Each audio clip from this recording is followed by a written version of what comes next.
علیکم ورحمۃ اللہ وبرکاتہ۔ اللہ تعالیٰ سب کو اپنی حفاظت میں رکھے۔ شکر الحمدللہ رب العالمین۔ اتنی خوشی ہو رہی ہے آپ لوگوں کو دیکھ کر، اور خصوصی طور پر کہ کوئی بھی شخص اپنے رسول کی محبت کے بغیر یہاں تک نہیں آیا، اور وہ رسول اللہ صلی اللہ علیہ وآلہ وسلم کی زندگی سے ریئل ٹائم میں عملی نمونہ چاہتا ہے، اپنے لیے گائیڈ لائن چاہتا ہے، تبھی یہاں پر ہے وہ، اور اللہ کے رسول کو اپنانا چاہتا ہے۔ جزاک اللہ خیر استاذہ۔ استاذہ جو سب سے انٹرسٹنگ چیز تھی، کیونکہ ہم نے کوشچنائر فل کروایا تھا، ایک رجسٹریشن فارم سمپلی، کہ جو لوگ آنا چاہتے ہیں یا جو لوگ آن لائن سن رہے ہیں وہ کس مائنڈ سیٹ سے یہ سارا کچھ سن رہے ہوتے ہیں۔ تو جب میں آج اس کے ریزلٹس کو اسٹڈی کر رہی تھی تو وہ میرے لیے بڑا ہوپ فل تھا۔ 71% لوگ کہتے ہیں کہ ہم اللہ رب العزت کے ساتھ اپنا کنیکشن زیادہ اسٹرانگ چاہتے ہیں، اور ہم اپنی ورشپس کو بہتر کرنا چاہتے ہیں۔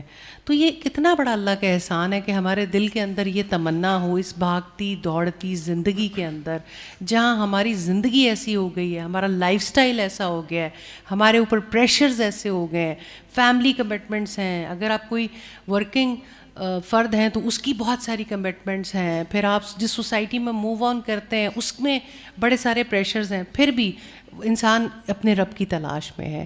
تو انشاءاللہ اللہ تعالیٰ کی توفیق سے استاذہ، میں پہلا سوال جو آپ سے پوچھنا چاہتی ہوں، اسٹریس تو سبھی کی زندگی میں رہا ہے، انبیاء کی زندگی میں بھی رہا ہے، چیلنجز، پھر ایک اتنا بڑا مشن، پھر اللہ تعالیٰ کا ڈائریکٹ ایمبیسڈر ہونا، غلطی کی گنجائش بھی نہیں ہے، اور پھر پیغام پہنچا رہے ہیں، پھر ناموافق حالات، کبھی بھی کسی نبی کو موافق حالات نہیں ملے کہ سب سے ان کو بنا بنایا سیٹلڈ ہوا ہوا ماحول مل گیا ہو، اسٹرگل بڑی فرق ہے۔ اس دور میں اور اس وقت میں رسولوں نے، اور یقیناً ہم رسول اللہ صلی اللہ علیہ وآلہ وسلم کی امتی ہیں، ان کی زندگی سے سیکھنا چاہتے ہیں، ان کو اپنا رول ماڈل بنانا چاہتے ہیں، انہی سے گائیڈ لائن لینا چاہتے ہیں۔ ہم چاہیں گے کہ آپ اس چیز کے اوپر روشنی ڈالیں۔ جزاک اللہ خیر۔ محمد رسول اللہ صلی اللہ علیہ وسلم کی حیات یقیناً ہمارے لیے اس کا پڑھنا، سننا، اس کو جاننا اور اپنے اعمال کو ان کے مطابق کرنا باعث نجات ہے۔ میں پہلی چیز جو آپ کے سامنے رکھنا چاہتی ہوں وہ یہ کہ آپ نے جو زندگی گزاری، آپ کو اللہ سبحانہ تعالیٰ نے کس مقام پر رکھا تاکہ ہمارے لیے ان کی لائف کے چیلنج کو جاننا سمجھنا بھی ممکن ہو۔ دنیا کا سب سے بڑا اعزاز جو محمد رسول اللہ صلی اللہ علیہ وسلم کو ملا، اللہ سبحانہ تعالیٰ نے آپ کو آسمانوں پر بلایا اور پھر اپنے مشن کے لیے دوبارہ واپس بھیج دیا۔ اس کا تذکرہ ہمیں سورہ بنی اسرائیل میں ملتا ہے، سبحان الذی اسریٰ بعبدہ لیلا من المسجد الحرام الی المسجد الاقصی۔ پاک ہے وہ ذات جو لے گیا اپنے بندے کو مسجد حرام سے دور کی اس مسجد تک جس کے ماحول کو ہم نے، جو لے گیا اپنے بندے کو دور کی اس مسجد تک جس کے ماحول کو ہم نے برکت دی ہے۔ اللہ سبحانہ تعالیٰ نے محمد صلی اللہ علیہ وسلم کو بہت بڑا اعزاز دیا، اور اس اعزاز میں آپ کو جو ٹائٹل ملا، اسریٰ بعبدہ، ایک رات وہ لے گیا اپنے بندے کو عبد۔ ریلی اگر آپ سٹریس فری لائف چاہتے ہیں تو آپ کو ایک عبد کے طور پر محمد صلی اللہ علیہ وسلم کو دیکھنا ہوگا کہ آخر انہوں نے اپنی زندگی میں کیا چیلنج فیس کیا اور کس طرح سے اس مقام تک پہنچے۔ زندگی انہیں بھی 63 ایئرز کی ملی تھی، چیلنجز ان کے کم نہیں تھے، در یتیم تھے، جب پیدا ہوئے ماں کے پیٹ میں تھے تو باپ کا انتقال ہو گیا۔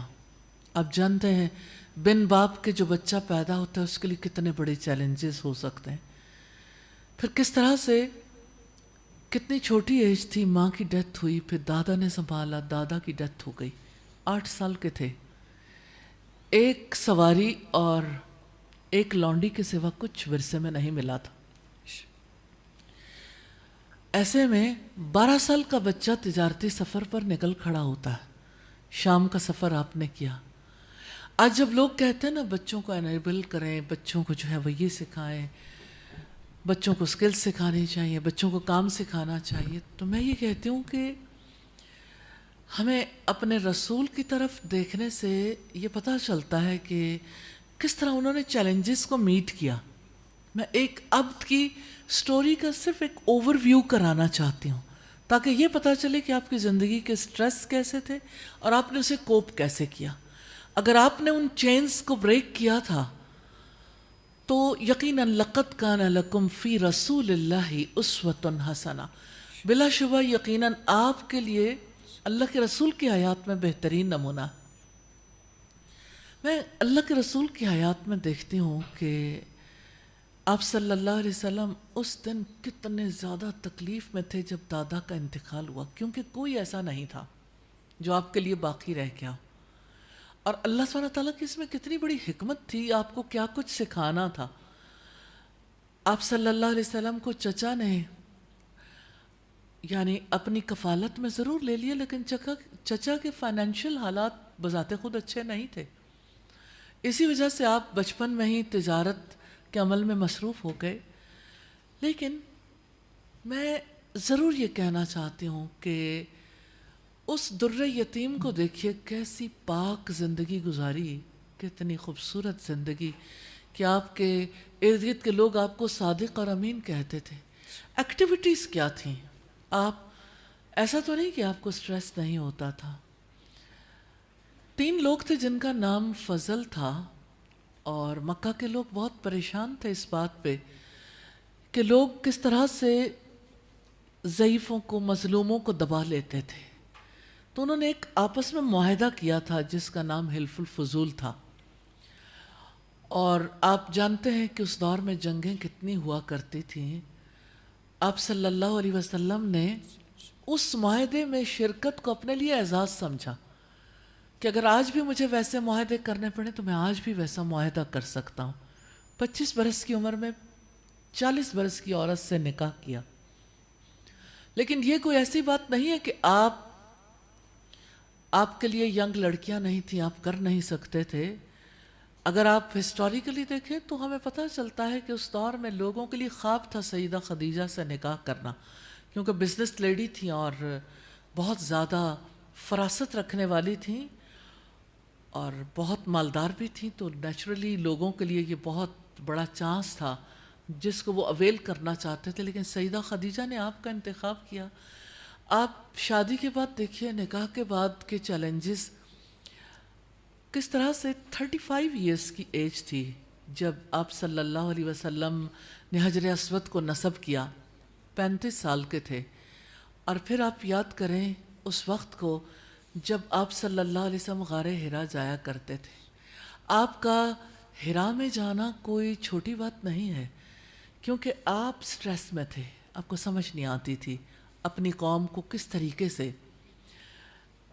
اس ساری صورتحال سے نکالوں. جیسے آج ڈیجیٹل دور کا ایک چیلنج ہے نا، ہمارا بچہ جیسے سوچتا ہے، کرتا ہے، ہم سب بھی جس طرح کی دنیا میں رہتے ہیں تو اس دنیا کے چیلنجز الگ ہیں، اس دنیا کا سٹریس بھی الگ نوعیت کا ہے. تو آپ صلی اللہ علیہ وسلم نے اس صورتحال میں جب کچھ نہیں کر پاتے تھے تو آپ کے لیے بہت ڈیفیکلٹ تھا کس طرح سے اس صورتحال کو کوپ کریں. تو آپ غار حرا میں جاتے تھے اور حرا میں آپ کی عبادت کیا تھی؟ ظاہر ہے اس وقت تک کوئی نمازیں تو نہیں تھیں، اس وقت تک ذکر اذکار اور ایسی چیزیں بھی نہیں تھیں. پھر آپ کیا کرتے تھے؟ آپ صلی اللہ علیہ وسلم غور و فکر کرتے تھے، آپ تدبر کرتے تھے، اور آپ صلی اللہ علیہ وسلم کو حل نظر نہیں آتا تھا.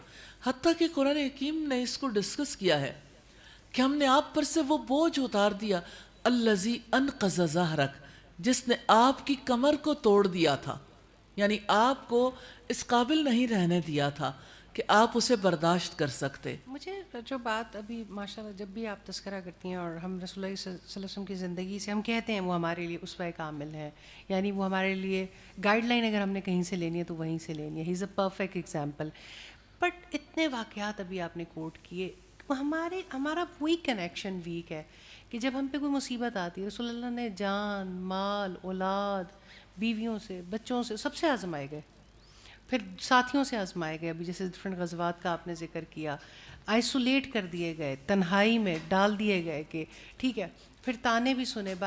جب یہ سچویشن میرے پہ آئے گی, جب یہ سچویشن ہم پہ آتی ہے, ہماری وہ سوچ وہاں جا کے کنیکٹ نہیں ہوتی کہ اس وقت پہ رسول اللہ کا طرز عمل کیا تھا, یا اس دور میں انہوں نے کیا کیا. جیسے آپ نے اتنا کاملی ہر جگہ نظر آتا ہے اللہ تعالیٰ کے رسول کی پرسنالٹی, کہ وہ ہر سچویشن میں کنیکٹڈ ٹو اللہ ہیں اور اس کو کوپ کر رہے ہیں اور کہیں پینک نہیں ہو رہے. پھر ایک چیز دیکھیے نا کہ ایک ہمارا سٹریس لیول ہے, اور کسی کے بچے کی ڈیتھ ہو جاتی ہے, نیچرلی صدمہ ایسا ہے جو یعنی اس کو بیئر کرنا اور اس کو لمبے عرصے تک بیئر کرنا نیچرلی بہت, یعنی جس میں پڑتی ہے وہی جانتا ہے, دوسرے لوگ تو صرف اسے کہہ سکتے ہیں, لیکن بہت بڑا صدمہ. رسول اللہ کے بیٹے کا انتقال ہوا تو اب سوچیں کہ ارد گرد کیا چینج آئی ہے. اپنا چچا ہے جس نے رسول اللہ کی پیدائش پہ اپنی لونڈی کو, خبر لانے والی لونڈی کو آزاد کر دیا تھا کہ میرے یہاں یتیم بھتیجا پیدا ہوا, ہمارے یہاں اللہ سبحانہ تعالیٰ نے ایک بیٹا دیا ہے, اور وہ بھی اس بھائی کا جو دنیا سے جا چکا. اب سوچئے کہ اس وقت پہ ایکٹیویٹی کیا تھی. آس بن وائل سہمی حرم کی طرف بھاگا یہ خبر دینے کے لیے کہ محمد کی جڑ کٹ گئی, کہ اب تو کوئی محمد کا ہے ہی نہیں, کہ اس کی نسل ہی ختم ہو گئی, کہ اس کا جو بیٹا تھا اس کا انتقال. تو رسول اللہ کو صرف یہ نہیں فیس کرنا پڑتا تھا کہ اپنا جو دکھ ہے, کہ بیٹے کے انتقال کا جو دکھ ہے وہ اپنی جگہ پر, لیکن جو تانے اور جو ماحول آپ کے خلاف کھڑا ہوتا, اور جو آپ کے مشن کے بارے میں پھر جس طرح سے چہ گوئیاں باتیں ہوتی تھیں, اور اللہ سبحانہ تعالیٰ نے اس موقع پر آپ صلی اللہ علیہ وسلم پر سورہ الکوثر نازل کی, اور اللہ تعالیٰ نے یہ فرمایا ان شانئک ھو الابتر, بے شک تمہارا دشمن ہی جڑ کٹا. تو یقیناً نبی صلی اللہ علیہ وسلم کو سکون ملتا ہوگا, اللہ سبحانہ تعالیٰ کی طرف سے تسکین اور سکینت بھی اترتی ہوگی. آپ صلی اللہ علیہ وسلم کا بیٹے کے انتقال پہ, پہلا بیٹے کا انتقال ہے, پھر ابراہیم جس وقت ان کی ڈیتھ ہوئی تو آپ صلی اللہ علیہ وسلم نے انہیں گود میں لیا. سکون کی بات کرنا چاہتی ہوں. آپ نے کہا ابراہیم تمہارے غم میں آنکھ آنسو بہاتی ہے, لیکن زبان وہی کہے گی جو اللہ تعالیٰ چاہتا ہے.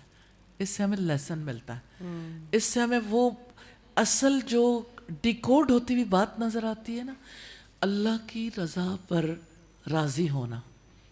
ہماری زندگی سے جو چیز مسنگ ہے نا, بے شک ہم زبان سے کہیں, لیکن موقع پہ مس ہوتی ہے, مس ہو جاتی ہے. جو مس ہے وہ یہ کہ انسان, آج کا مسلمان یہ چاہتا ہے کہ دنیا میں جو کچھ ہو وہ میری مرضی سے میرے ساتھ ہو.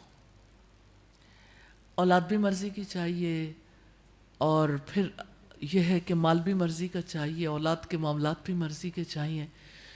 جس طرح سے میں اپنی زندگی کو ڈیزائن کروں میری زندگی ویسے ہو. یہ سٹریس کا بہت بڑا ایشو اس وجہ سے.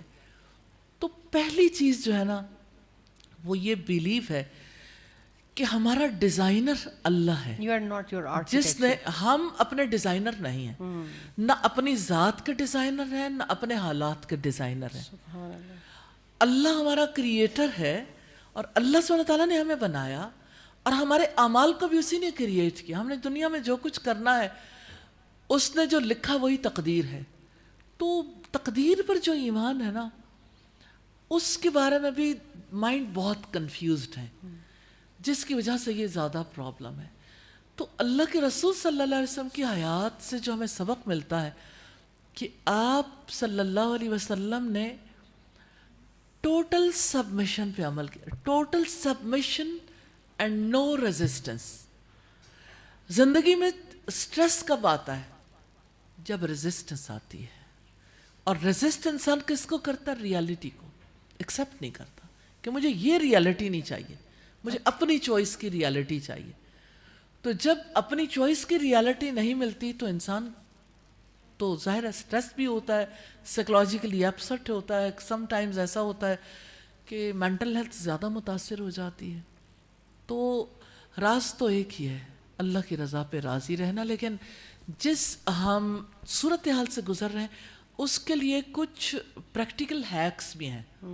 کہ ہم کس طرح سے. ہم ضرور چاہیں گے وہ پریکٹیکل ہیک سیکھیں. سر کچھ سوال ہیں اگر ہم وہ لے لیں پہلے. جی اور سوال میری ایک ریکویسٹ ہے کہ ہم very relevant to the topic لیں تاکہ اس ڈسکشن کو وہ زیادہ انکریج کر سکیں انشاءاللہ. اور تھوڑا مختصر. جی شارٹلی. السلام علیکم. وعلیکم السلام. So I've never understood what it means to love the Rasul, because whatever he did was by the will of Allah, right? And he's an example for us. So loving Allah is a feeling that I understand, but not the Rasul. Does it means that loving Rasul means to follow him? Because people cry when mentioned about him, but I don't understand that emotion. That emotion for me is only when I remember Allah. Okay. اللہ سبحانہ تعالیٰ نے قرآن مجید میں فرمایا جس سے ہم محبت کرتے ہیں. سورہ آل عمران آیا نمبر 31. قل ان کنتم تحبون اللہ فاتبعونی یحببکم اللہ. آپ کہہ دیجئے اگر آپ اللہ تعالیٰ سے محبت کرتے ہو، یعنی یہ آپ کا کلیم ہے کہ آپ اللہ تعالیٰ سے محبت کرتے ہیں اور آپ اس کو انڈرسٹینڈ کرتے ہیں کہ اللہ تعالیٰ سے محبت کرنی ہے اور اللہ کی محبت کی سمجھ آتی ہے. تو اللہ سبحانہ تعالیٰ نے یہ فرمایا ہے اگر آپ اللہ تعالیٰ سے محبت کرتے ہیں فاتبعونی تو مجھے فالو کرو، یحببکم اللہ، اللہ تعالیٰ تب تم سے محبت کرے گا، وَيَغْفِرْ لَكُمْ ذُنُوبَكُمْ اور تمہارے لیے تمہارے گناہ معاف کر دے گا. بات یہ ہے کہ جب کوئی انسان کسی سے محبت کرتا ہے نا تو اسے رسپانس چاہیے، اس کو اس کا بدل چاہیے. ماں باپ اولاد سے محبت کرتے ہیں تب بھی اولاد سے وہ ایکسپیکٹیشنز بھی رکھتے ہیں. شوہر بیوی کی محبت ہے، دوستوں کی محبت ہے آپس میں. آپ جس سے محبت کرتے ہو یہ ہو ہی نہیں سکتا، انسان کی فطرت ہی نہیں کہ انسان اس کا رسپانس نہ چاہے. تو اللہ سبحانہ تعالیٰ رسپانس دینے کے لیے تیار نہیں ہے، کیونکہ اللہ تعالیٰ یہ چاہتے ہیں کہ جس نبی سے آپ میری محبت سیکھ رہے ہو یہ اس کا حق ہے کہ آپ اس سے محبت کرو، کیونکہ آپ فالو نہیں کر سکتے جب تک کہ آپ کو محبت نہیں ہوتی. آپ دیکھیے ایک لڑکی ہے جس کی شادی ہوئی، وہ ہسبینڈ کی بات کو کیسے ایکسیپٹ کرے کہ ہسبینڈ کو یہ پسند ہے، یہ پسند ہے، یہ پسند ہے. اس کو تو ہر بات، اس کے اندر تو ریئیکشنز ابھریں گے، اس کو تو لگے گا یہ مجھے تو یہ پسند نہیں ہے، آخر میں یہ کیوں اختیار کروں. کھانا پینا، پہننا اوڑھنا، ماحول اور بہت کچھ. ایسا تو نہیں ہوتا کہ دو لوگ اکٹھے ہوں تو وہ ایک دوسرے کو کے ساتھ کمپرومائز نہ کریں، نہ بھی اچھا لگتا ہو تب بھی. ان چیزوں کو انسان اون کیسے کرتا ہے؟ جب تک محبت نہیں ہوتی اس وقت تک کوئی کسی کو فالو نہیں کر سکتا. اچھا پھر یہ دیکھیے کہ اللہ سبحانہ تعالیٰ نے اس کے بارے میں اتنی بڑی بات کہی. اب یہ نیڈ ہے نا، نیڈ کے اوپر بھی بات ہو جائے گی. اتنی بڑی بات کہی. سورہ توبہ آیا نمبر 24 ورس نمبر 24 ہے. قل ان کان آباؤکم وابناؤکم وإخوانكم وأزواجكم وعشيرتكم وأموال اقترفتموها وتجارة تخشون كسادها ومساكن ترضونها أحب إليكم من الله ورسوله وجهاد في سبيله فتربصوا حتى يأتي الله بأمره. آپ کہہ دیجئے اگر آپ کے والدین، اوپر کے رشتے، آبا سے مراد یہ ہے باپ دادا چچا جو بھی اس لیول کے لوگ، اگر آپ کے باپ دادا، اگر آپ کے بیٹے نیچے کے رشتے، اگر آپ کے بھائی برابر کے رشتے، اگر آپ کی بیویاں بیویوں کے لیے شوہر، اگر آپ کے کنبے قبیلے کے لوگ، وہ مال جو آپ نے کمائے ہیں، وہ تجارت جس کے ٹھنڈا پڑ جانے سے آپ ڈرتے ہو، اور وہ گھر جو آپ کو بے حد عزیز ہیں، اگر اللہ تعالیٰ سے، اس کے رسول سے اور اس کے دین کے لیے سٹرگل کرنے سے زیادہ محبوب ہیں، فَتَرَبَّصُوا پھر انتظار کرو، کیونکہ آپ کا کچھ نہیں ہو سکتا. یہ اللہ تعالیٰ نے اعلان کر رکھا ہے گزشتہ 1450 سال سے. اعلان ہے کہ اب آپ کا کچھ نہیں ہو سکتا. انتظار کس چیز کا؟ حَتَّى يَأْتِيَ اللَّهُ بِأَمْرِهِ، یہاں تک کہ اللہ تعالیٰ اپنے عذاب کا فیصلہ لیا ہے. کیونکہ یہ پرائرٹی لسٹ اللہ سبحانہ تعالیٰ نے ہمیں بتائی کہ سب سے پہلی محبت، ٹاپ آف دا لسٹ اللہ کی محبت، اس کے بعد رسول اللہ کی محبت، اس کے بعد دین کی محبت، باقی تمام رشتے اس کے بعد۔ یہ ہمارے کریٹر کا ڈیزائن ہے، جس نے دنیا بنائی، یہ کریشن پلان ہے، جس نے یہ سب کچھ تخلیق کیا، اس نے یہ ترتیب طے کر دی ہے۔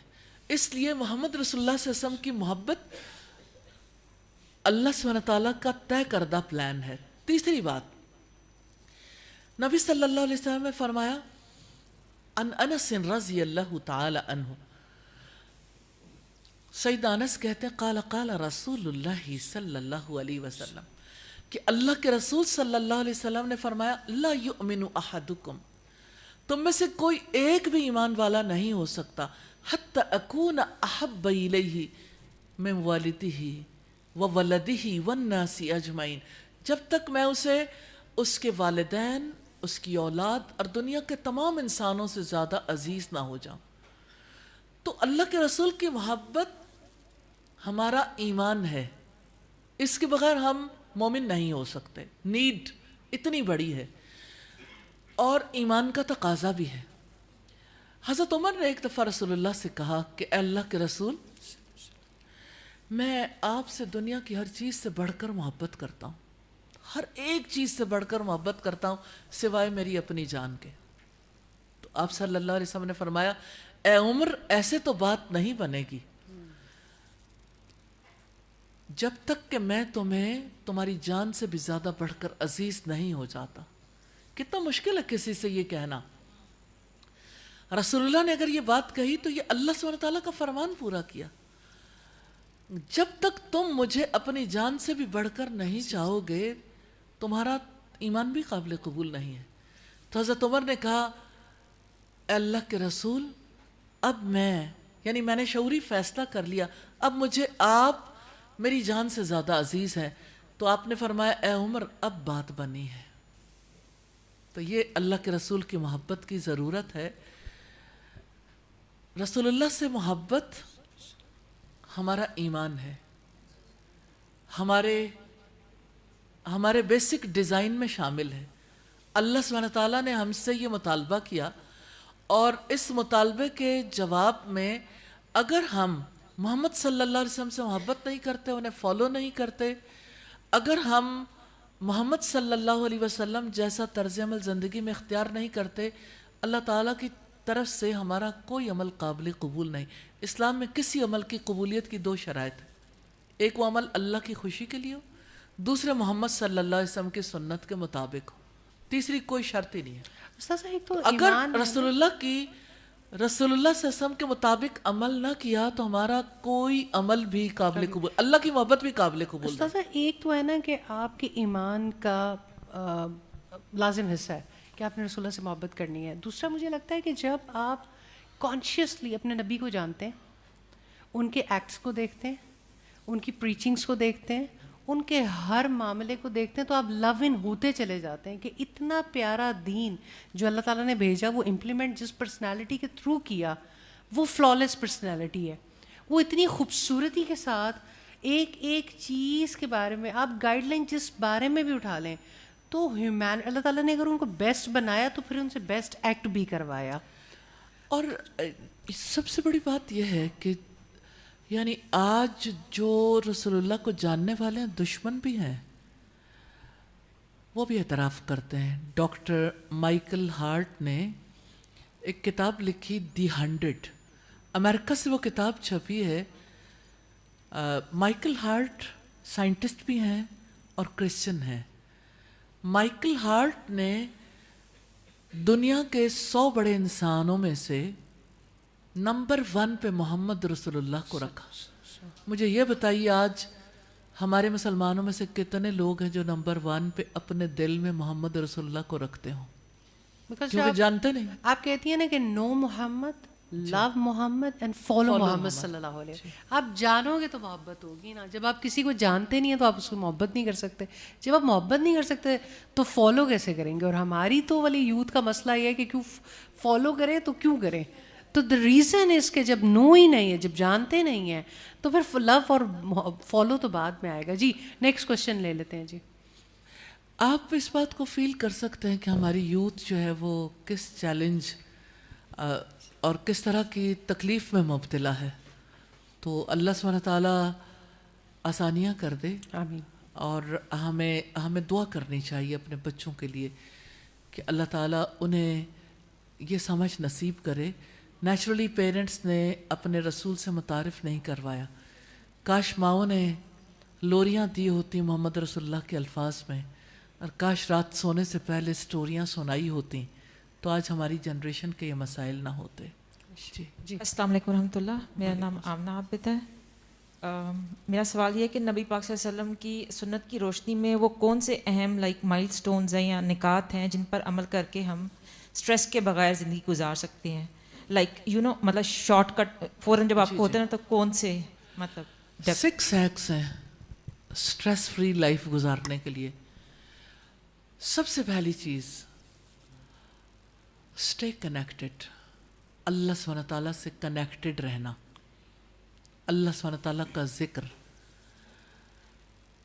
ذکر اتنی بڑی چیز ہے نا, اللہ تعالیٰ کو یاد رکھنا, اللہ تعالیٰ کو ہر موقع پہ. مثال کے طور پر کام شروع کرنا بسم اللہ, آپ نے کام کو کمپلیٹ کرنا الحمدللہ, کام شروع کرنا انشاءاللہ سبحان اللہ. مسلمان کی زندگی میں اللہ سبحانہ تعالیٰ کی ذات اتنی ہی اہم ہونی چاہیے. ذکر کی وجہ سے ایک انسان کے دل کو یہ یقین آ جاتا ہے میں نہیں, میرا رب بڑا ہے, اور وہ اللہ سبحانہ تعالیٰ کے فیصلے پہ راضی ہونے کے لیے تیار ہو جاتا ہے.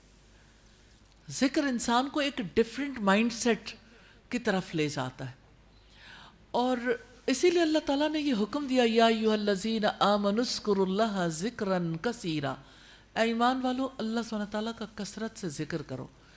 تو یہ جو میموری ہے نا, آپ کے موبائل کے لیے میموری میٹر نہیں کرتی, آپ کی ڈیوائسز کے لیے, گیجٹس کے لیے میموری میٹر کرتی ہے. تو ایک مسلمان کا جو میموری کارڈ ہے نا, اس میں اللہ سبحانہ تعالیٰ کے ماں سوا کسی اور کا حق نہیں ہے. یہ دل کی بستی جو ہے نا, یہ اس خدا کی بستی ہے. اس دل کی بستی پر اسی کا حق ہے کہ وہ سب سے زیادہ جگہ پائے, اور یہ ذکر اس کا ایک طریقہ ہے. دوسرا ہے دعا, کہ آپ اللہ سبحانہ تعالیٰ سے اپنی ہر بات کہنے کے قابل ہوں. اور آپ رسول اللہ صلی اللہ علیہ وسلم جب صحابہ کو سکھاتے تھے تو ان کے سکھانے میں ایک چھوٹی سی بات آپ کے سامنے رکھنا چاہتی ہوں. آپ نے فرمایا تمہاری جوتی کا تسمہ بھی ٹوٹ جائے تو اللہ تعالیٰ سے مانگو. جسٹ امیجن کہ آپ اپنے چھوٹے سے چھوٹے کام کے لیے بھی اللہ سبحانہ تعالیٰ سے کہنے کے قابل ہوں. ماؤں کا یہ فرض بنتا ہے اپنے بچوں کو سکھائیں, گھر میں نماز کے کارنر بنائیں, ایسی جگہ جہاں پہ بچے بیٹھ کے اپنے رب سے بات کر سکیں. گو کہ وہ اپنے بستر پر بھی کر سکتے ہیں, وہ اٹھتے بیٹھتے کھڑے ہوتے ہر جگہ پر یہ کام کر سکتے ہیں. لیکن یہ ہے کہ خصوصی طور پر جہاں کسی کو کوئی ایسا گوشہ ملے جہاں دل کی بات کی جا سکتی ہو. دوسری بہت بڑی چیز ہے کہ آپ صلی اللہ علیہ وسلم نے سونے کے وقت سے لے کے جاگنے تک ایک دعاؤں کا حلقہ ہے, پھر جاگنے سے لے کے رات سونے تک مختلف اوقات کی دعائیں ہیں. دعاؤں بھری زندگی رسول اللہ نے گزاری تھی. دعا کا مطلب کیا ہے؟ ہستی پتہ چلتی ہے نا کہ ہماری حقیقت کیا ہے, کہ وہ دینے والا ہے اور ہم لینے والے ہیں. ورنہ تو انسان اپنے آپ کو اتنی بڑی چیز سمجھتا ہے, وہ کہتا ہے میں تو کسی کے سامنے یعنی اپنی بات کہہ ہی نہیں سکتا, اور اپنا یعنی میں کسی سے کیوں کہوں, اپنے آپ کو بڑا سمجھنے کی وجہ سے. ہر ایک چیز جو میں اس وقت بول رہی ہوں یہ اپنے پیچھے پوری فلسفیز ہے, لیکن چونکہ آپ نے پریکٹیکل ٹپس کہے ہیں تو میں ان چیزوں کی طرف آنا چاہتی ہوں. تیسری چیز جو ہے اللہ سبحانہ تعالیٰ کی رضا ہے, اس کی رضا پہ راضی رہنا, یہ سب سے بڑا ٹپ ہے کہ اللہ کے کریشن پلان پہ اللہ سبحانہ تعالیٰ نے جو کہا, چونکہ وہ سب سے زیادہ انسان کو جاننے والا ہے, اس نے انسان کو ڈیزائن کیا, جو کچھ اس نے کہا وہی حق ہے. ہمارے لیے سب سے بہترین چیز وہی ہے. اب دیکھیے کہ آپ ایک ڈاکٹر کے پاس جاتے ہیں تو ڈاکٹر کے نسخے پہ آپ عمل کرنا چاہتے ہیں. آپ اسی طرح سے اپنے زندگی میں جہاں جہاں بھی آپ کا لنک ہے, آپ اسی اعتبار سے وہاں سے گائیڈ لائن لیتے ہیں. سب کی گائیڈ لائن پہ عمل کریں گے کہ اللہ سبحانہ تعالیٰ کی گائیڈ لائن پہ عمل نہیں کریں گے, یا اس نے ہمارے بارے میں جو سوچا نہیں بندے کو سمجھ آتی. جس وقت کوئی بیمار ہو جاتا ہے, اچانک کسی کو کینسر ہو گیا, اب اس کے لیے اتنا بڑا سیٹ بیک ہے, اسے سمجھ ہی نہیں آتی. وائی می جو ہے نا, اگر آپ اسے سرچ کریں نا گوگل پہ تو آپ کو پتہ چلے گا, یعنی ایک ڈاؤٹس کی دنیا ہے. وائی می, میرے ساتھ ہی ایسا کیوں ہوا؟ یہ ایک مومنانہ طرز فکر نہیں ہے, ایمان کا یہ تقاضا نہیں ہے. ایمان تو یہ کہتا ہے کہ آپ کو یہ دیکھنا چاہیے اب کیا کرنا ہے, یعنی اللہ سبحانہ تعالیٰ نے تو کر دیا, اب مجھے اس موقع پہ کیا کرنا ہے. جس کے ذہن میں یہ ہے کہ میں نے کیا کرنا ہے وہ دیکھے گا رسول اللہ صلی اللہ علیہ وسلم نے اس موقع پر کیا کیا تھا. تو اللہ کی رضا. اور چوتھا ہیک ہے توکل. اللہ سبحانہ تعالیٰ نے جب تیسری وحی نازل کی تھی تو یہ حکم دیا تھا رسول اللہ کو, فَاتَّخِذْهُ وَكِيلًا, اللہ کو اپنا وکیل بنا لو, اپنا معاملہ اللہ کے حوالے کر دو. آپ کو کوئی غم لاحق ہوا, اللہ کے حوالے. آپ پر کوئی مصیبت آئی, آپ اللہ سے بات کرو, اللہ تعالیٰ سے کہہ دو, اللہ سبحانہ تعالیٰ پر ٹرسٹ کر لو. اللہ سبحانہ تعالیٰ فرماتے ہیں وَمَن يَتَوَكَّلْ عَلَى اللَّهِ فَهُوَ حَسْبُهُ, جو اللہ پر توکل کرتا ہے اللہ اس کے لیے کافی ہو جاتا ہے. اور اسی طرح سے سوشل لائف کے حوالے سے 2 ہیکس ہیں. سوشل لائف میں آپ یہ دیکھیں کہ سمپل لیونگ, ہائی تھنکنگ, سادگی بہت بڑی بات ہے. آپ برانڈز کے پیچھے بھاگیں گے, آپ کی جوتی کیسی ہو, آپ کے کپڑے کیسے ہوں, آپ لوگوں کو ناپتے ہیں ان کے کپڑوں سے, ان کے جوتوں سے, ان کے بیگ سے, ان کے کھانے پینے سے, رہنے سہنے سے, ان کے گھر, ان کے برتاؤ, اور آپ اسی لحاظ سے لوگوں کو اگر رینک کریں تو نیچرلی سٹریس سے کبھی نہیں نکل سکتے. آپ کو ریالٹی نظر ہی نہیں آئے گی, آپ ایک فیک ورلڈ میں جیتے ہیں. پھر تو سادگی بہت بڑی چیز ہے جس کی وجہ سے انسان اس دنیا میں بہت بڑا ریولوشن لا سکتا ہے. اور چھٹا ہیک ہے خدمت, جو اللہ کے رسول نے اپنائی. حضرت خدیجہ نے جس کی گواہی دی, سروس, ہیومینٹی کو سرو کریں, اپنے جیسوں کو, اپنے گھر کے بڑوں کو. مجھے اتنی خوشی ہوئی لاسٹ ٹائم میری ٹین ایجرز سے ملاقات ہوئی, میں حیران ہوں ان ماؤں پہ جنہوں نے بچوں کو اتنی پیاری, اتنی اچھی تربیت کی.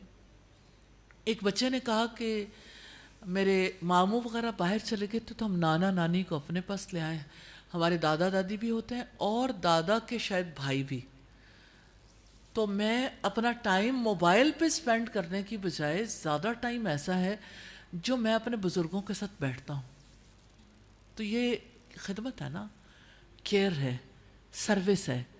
کیونکہ جس وقت کسی کو آپ کا وقت چاہیے اس وقت آپ اسے دنیا کا جو مرضی لا دیں, اگر آپ وقت نہیں دے سکتے تو اسے کچھ چیزیں فائدہ نہیں دے سکتے.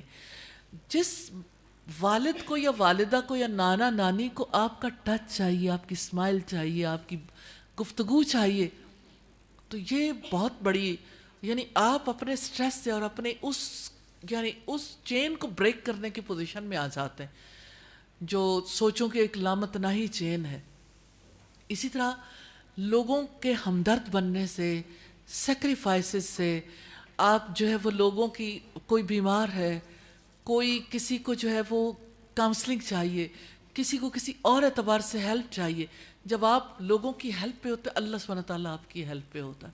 الحمدللہ 6 بڑی چیزیں ہیں جو اللہ کے رسول صلی اللہ علیہ وسلم کی حیات میں نظر آتی ہیں, جس کی وجہ سے آپ صلی اللہ علیہ وسلم کی چینز بھی بریک ہوئی تھیں اور جس کی وجہ سے آپ نے ایک پرسکون زندگی گزاری. ایسا تو نہیں ہے کہ غم آپ کو نہیں دیے گئے. اللہ سبحانہ تعالیٰ کہتے ہیں میں خاص طور پر رضا کی بات کرنا چاہتی ہوں کہ ہم نے تمہیں غم پر غم دیے. یہ غزوہ احد پر تبصرہ ہے. لِكَيْ لَا تَأْسَوْا عَلَىٰ مَا فَاتَكُمْ, تاکہ تم اپنے جانے والی چیزوں پر غم نہ کرو. تو اللہ سبحانہ تعالیٰ نے سکھایا کہ کس طرح سے غم سے کیسے بچنا ہے, کس طرح سٹریس سے بچنا ہے. اپنے معاملات کو اللہ کے حوالے کرنے والا کامیاب ہے. حسبی اللہ لا الہ الا ہو علیہ توکلت وہو رب العرش العظیم. رسول اللہ 7 بار صبح کے وقت, 7 بار رات کے وقت پڑھتے تھے. تو آپ جیسے صبح شام کے اذکار ہیں, جیسے رات کو سونے سے پہلے کے اذکار ہیں, جاگنے کے بعد کے اذکار ہیں, کھانے سے پہلے, کام کرتے ہوئے, یہ چیزیں آپ کو اللہ سبحانہ تعالیٰ سے کنیکٹڈ بھی کر دیتی ہیں, اس کی تقدیر پہ راضی بھی کر دیتی ہیں. کہ آپ جب کہتے ہو کہ مجھے تو پتہ نہیں ہے لیکن میرا رب میرے لیے کبھی برا نہیں چاہ سکتا, ضرور اس کے فیصلے میں خیر ہے. تو آپ اگر اپنے اندر دیکھیں تو آج کی دنیا نے اتنے ڈاؤٹس بھر دیے ہیں نا اندر کہ اللہ کے فیصلے پر مطمئن ہونے کو دل نہیں کرتا, کیونکہ اللہ کے فیصلے کے مقابلے میں اپنی عقل کو اور اپنی چاہت کو اور اپنی مرضی کو زیادہ بڑا سمجھتے ہیں. تو یہ 6 چیزیں اگر آپ اختیار کریں تو آپ ایزیلی اس وشیس سرکل سے باہر آ سکتے ہیں اللہ سبحانہ تعالیٰ کی مہربانی سے انشاءاللہ. جزاک اللہ خیر, بہت شکریہ. جی نیکسٹ.